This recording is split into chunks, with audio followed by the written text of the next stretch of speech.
तुम क्या बोलती जी? लूटे घर के मर्यादा सैया हजारी दीपक वालिया लूट इज्जत ना ना ना, हम ऐसा कभी नहीं मानती। हम जानते रहे न मनबे काहे की तुहार औलाद है न जानत हूँ आज तो का कहत रह क्या बोलते जी? देखा अम्मी आइयो तू हमार सगी अम्मी ना हो। अम्मा पापा हमारे बुढ़ा हो जाता है। आइयो हमार बात माना हमसे बियाह कैले ना हम ना कहे बेटवा हो तो का इस तरह कहा ही ना चाहिए ना। लेकिन एको हमार बात ना ही सुने हमका हुई मोहारन उठा के दई मारे से। अम्मा तुम समझते नहीं, वो शादी करने के लिए नहीं बोलता। वो हमारा छोटा सा बच्चा छोटा छोटा और तुमको प्यार करता। हमारा मम्मी प्यारा क्यूट क्यूट प्यारी मम्मी ऐसा प्यार करता, वो ऐसे में पटकता और तुम गड़बड़ समझती जी। कहाई कहाई मतलब हम झूठ बोलत है। अम्मा तलाई ले अपन बिटिया बेटवा रहा आ फलानी चलिन अपने नैहरे हम जात नहीं, तुमको नहीं। और तुम जो बोलता हम कैसे विश्वास करेगा? हमारा छोटा छोटा बच्चा हमारा ऐसा नहीं करेगा। बोलो मैं क्या कर सकता? ई बताओ तो का तो उनके बात विश्वास ना आई बा। अम्मा अन्ना रहबे तो हम चली जाब नहीं हमारी की तो बात माना हम जौन कहबै उहा यहाँ से तोहका करे के पड़ी।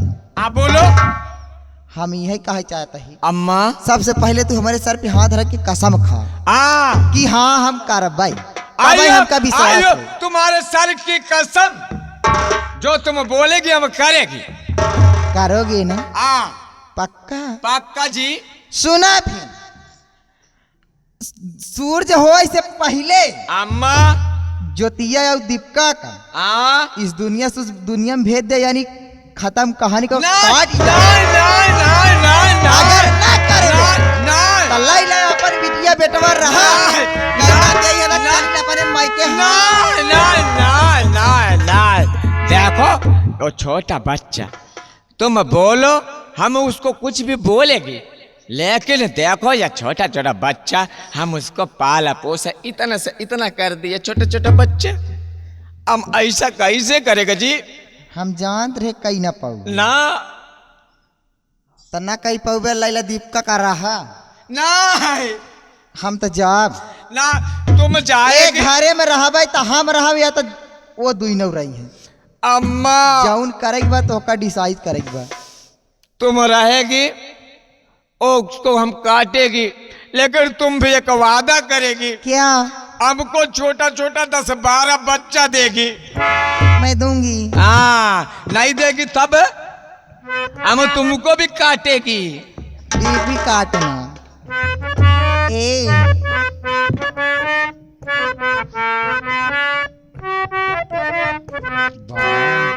तुम तो जी धोखेबाज हो। नहीं अम्मा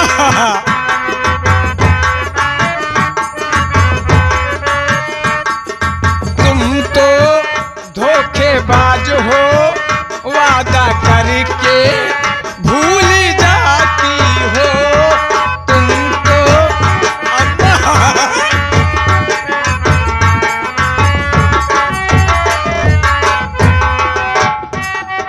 रोज रोज अम्मा रोज रोज तुम जो सनम ऐसा करोगी मैं जरूर जाऊंगा तो हाथ मलोगी। आहा तुम भी बड़ी चालाक हो, मुस्कुरा के दिल चुराती हो तुम तो धोखेबाज हो। अम्मा छोड़ेगी ना हम कहाँ डाले तुम तो धोखेबाज हो, वादा करके भूल जाती हो।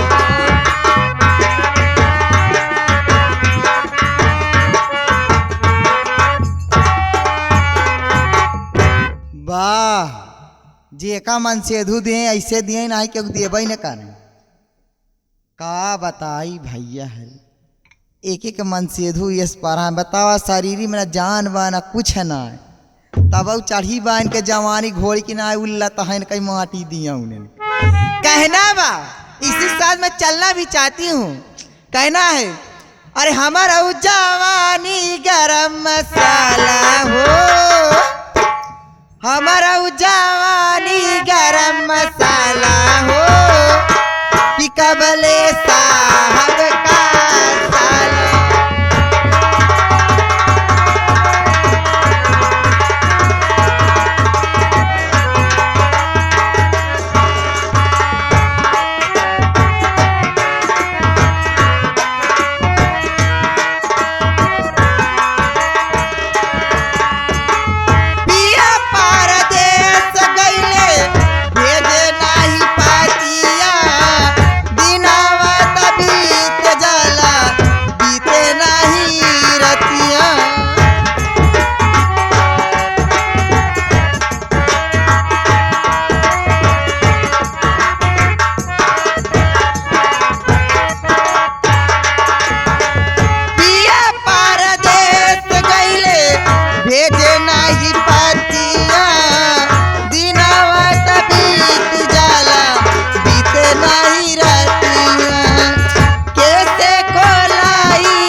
दीपक ए भैया लड़का पता नहीं कहाँ चला जाता है खाना भी नहीं खाया अभी इंतजार करते हैं कुछ देर आ जाएगा फिर खाएंगे उसके बाद सोएंगे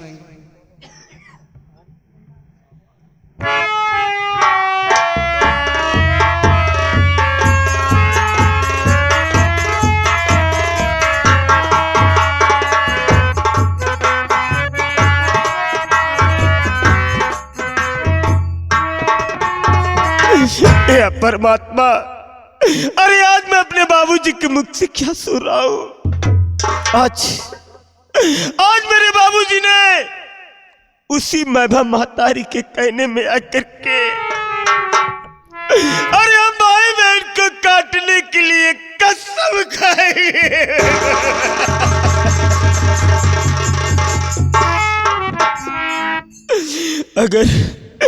अगर मैं अपनी अंधी बहन को लेकर के इस गांव से बड़ी दूरी चला जाता हूं तो हो सकता है मेरी जिंदगी और मेरी अंधी बहन की जिंदगी बच जाए।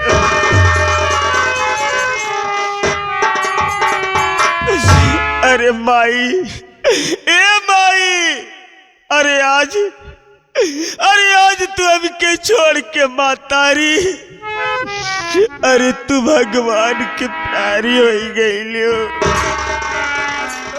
और जौने बाबूजी के सहारे आज हम भाई बहन के छोड़ के चली गई माई। अरे ओ नहीं बाबूजी घर में दूसरी बीबी लाने के बाद ये तेरे दोनों बच्चों को भूल गए।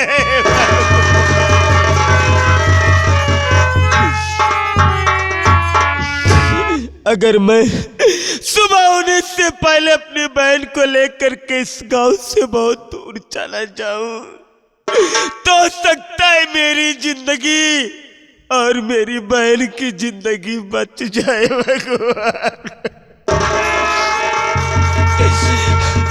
सुबह होने वाली है इससे पहले मैं अपनी बहन को जगाऊंगा और जगाने के बाद इस गांव से इतनी दूरी चला जाऊंगा मालिक कि दोबारा वापस इस गांव में कभी नहीं आएगा।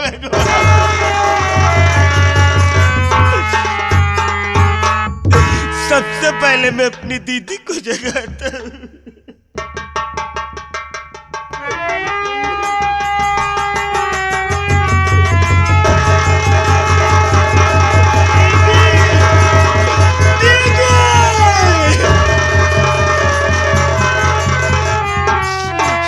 दीदी चलो यहाँ से भाग चलते हैं। कहाँ? यार बिना ठीक नहीं है दीदी। क्या हुआ भैया? चलो यहाँ से भाग चलते हैं। कहाँ जाओगे? नहीं, अपने बाबूजी आएंगे तो भाई बहन को काट डालेंगे। पागल हो गए हो? हाँ? अरे पागल बाबूजी, हम दोनों के जन्मदाता हैं भैया। भला बाबूजी हमें क्यों मारेंगे? हाँ? तू ठीक कह रहे हो दीदी। अरे आज तक मैं भी यही समझ रहा था, लेकिन दीदी मैं अपने बाबूजी के पास कमरे में जा रहा था, लेकिन उससे पहले वो सौतेली माँ बाबूजी के कमरे में गई और आज बाबूजी को उल्टी सीधी बातें को बता करके अपने वश में कर लिया। और उसी के कहने में आकर के अपने बाबूजी ने हम भाई बहन को काटने के लिए कसम खाई हुई है।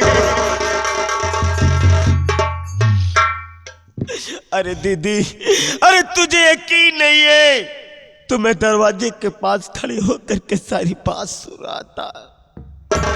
और सौतेली माँ का यही कहना है कि आज की रात अपने दोनों बच्चे को काट डालो। दीदी मैं अपने कानों से सुन करके आ रहा हूं। इसका मतलब बाबूजी अब पूरी तरीके से माँ जी के बस में हो गए हैं। जैसा माँ जी कह रही हैं बाबूजी वैसा कर रहे हैं। ए भैया, हाँ दीदी, मुझे कुछ हो जाएगा मुझे कोई परवाह नहीं है, लेकिन परवाह है तो मुझे तुम्हारी है भैया। अगर तुम्हें कुछ हो गया तो तेरी दीदी जीते जी मर जाएगी। इससे अच्छा यही होगा कि अभी रात काफी है, चल हम दोनों चुपचाप यहाँ से निकल चलते हैं। चलो दीदी यहाँ से भाग चलते हैं, अपने बाबूजी आ जाएंगे। चलो यहाँ से भाग चलते हैं। नहीं बस तू सकता है मेरी नजर से,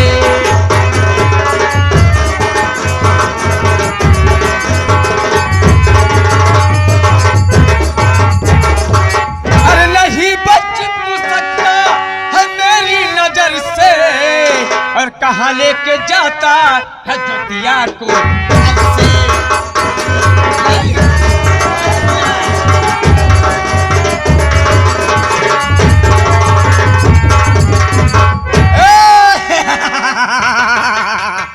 कहाँ जाता है तू? अब तुमको छोड़ेगी नहीं। हाँ पापा मेरी बात सुनो पापा। बोल, क्या सुनेगी? हम क्या सुनेगी रे? हाँ? क्या सुनेगी? क्या सुनेगी? क्या सुनेगी? क्या सुनेगी? क्या सुनेगी? पापा क्या सुनेगी?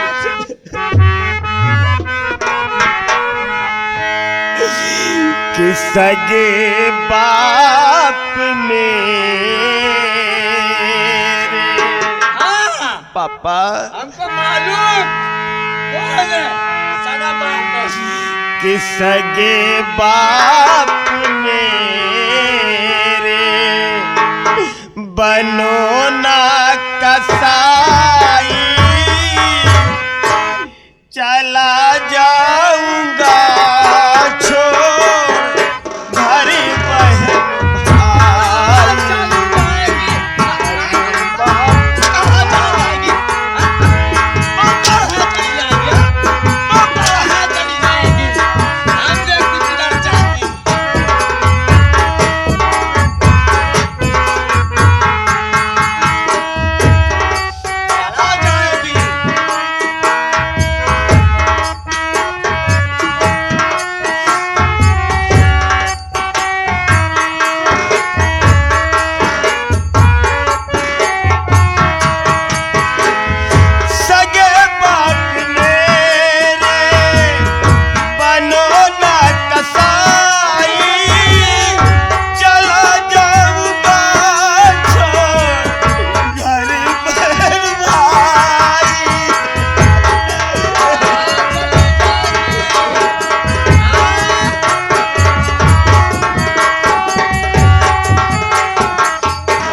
कभी प्यार हम सबका पापा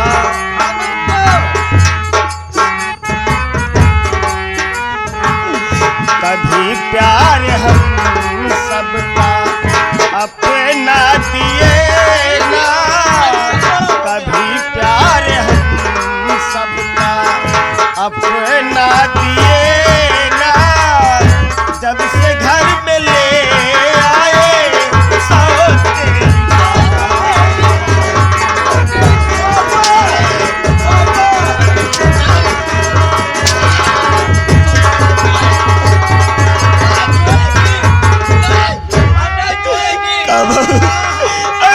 हम लाई छोड़े दिया पापा, आइयो जब से सौतेली माई अब तुमको प्यार नहीं दिया, तुम्हारा दाढ़ी इससे बड़ा बड़ा हो गया, इतना बड़ा तू हो गया, बगैर प्यार से ही इतना बड़ा हो गया।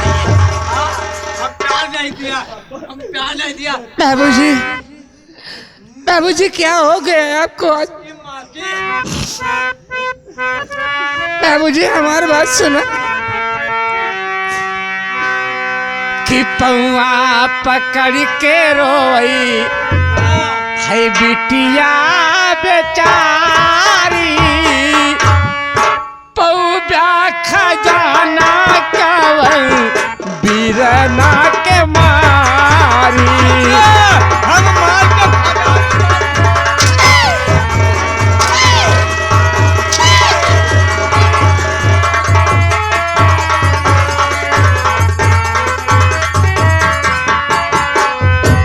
पौआ पकड़ के रोवई, पौआ पकड़ के रोवई बिटिया बेचारी, पौआ खजाना कवन बीरना के मारी।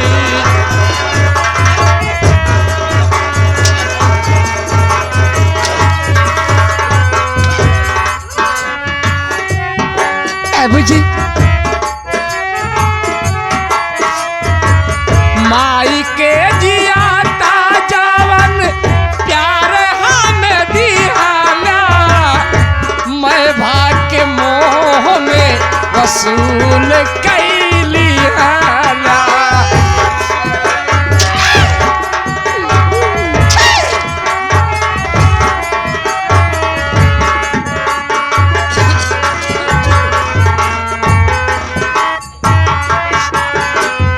माई के जियाता जावन प्यार हमें दिहाना, मैं भाग के मोह में वसूल कैली आना। जनवा के भीख मांगी नहीं छोड़ेगी, नहीं छोड़ेगी, हम काट डालेगी, भीख मांगे। जनवा के भीख मांगी बन के दुखियारी, पौआ खजाना कावर बीरना के मारी।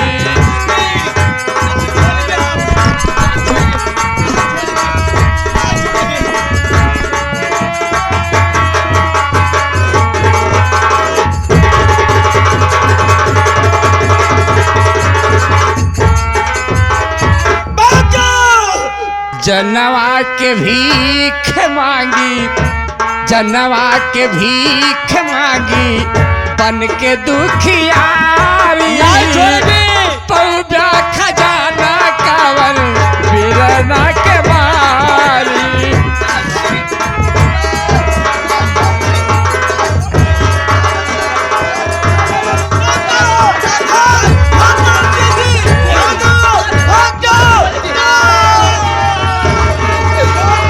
याद करिए पिताजी अब उस बात को,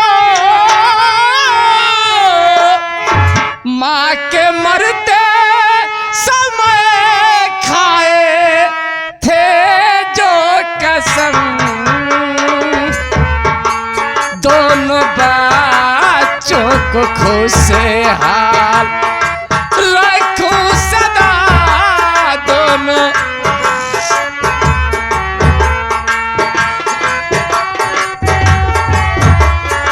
दोनों बच्चों को खुशहाल रखूं सदा खाके सौगंध विमला तुम्हारी कहूँ दोनों बच्चों को।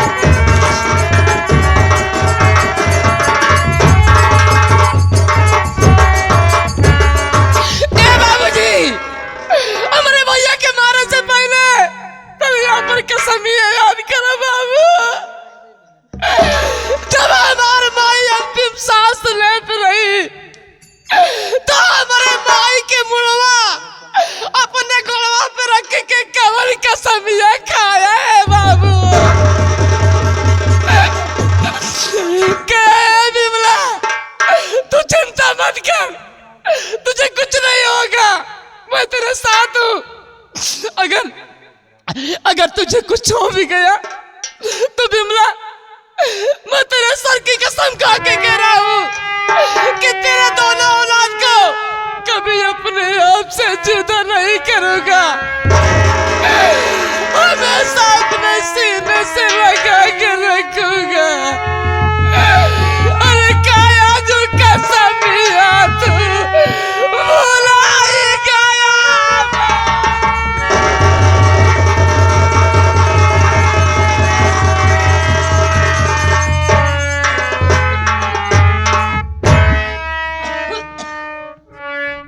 आइयो, हम ये क्या करने चला जी। हम जिन बच्चों को छोटे छोटे पौधों को इतना बड़ा किया, आज मैं खुद काटने चला। अम्मा हमसे इतना बड़ा भूल कैसे जी। लेकिन मैं क्या करता, अगर मैं ऐसा नहीं करता तो मेरा बीबी डेंजर, उसका भाई डेंजर, वो हमको काट देता, हमारे बच्चों को भी काट देता।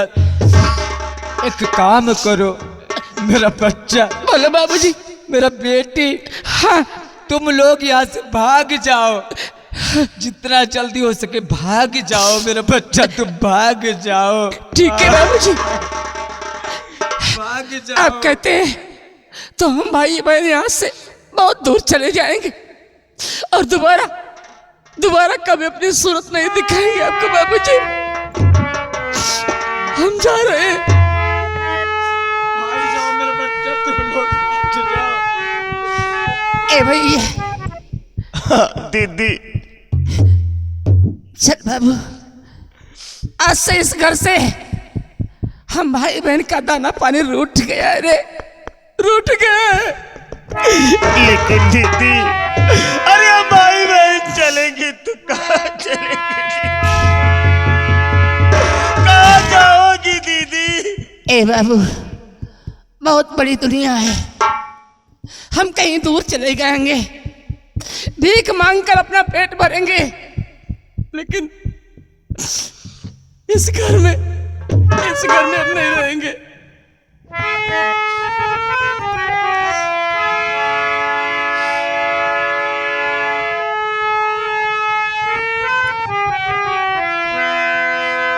चलो भैया। हाँ दीदी,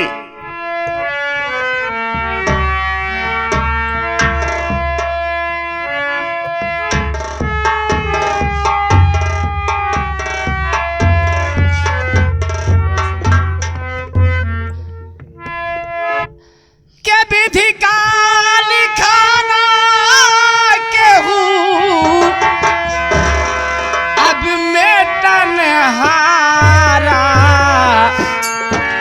भैया करब बीती पे गुजारा।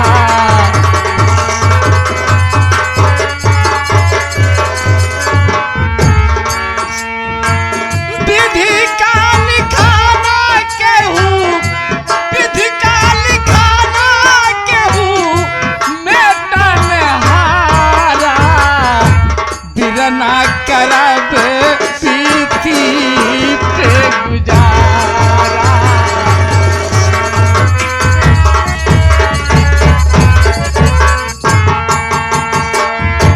हसन हुसैन पहिने फतहा पुराना,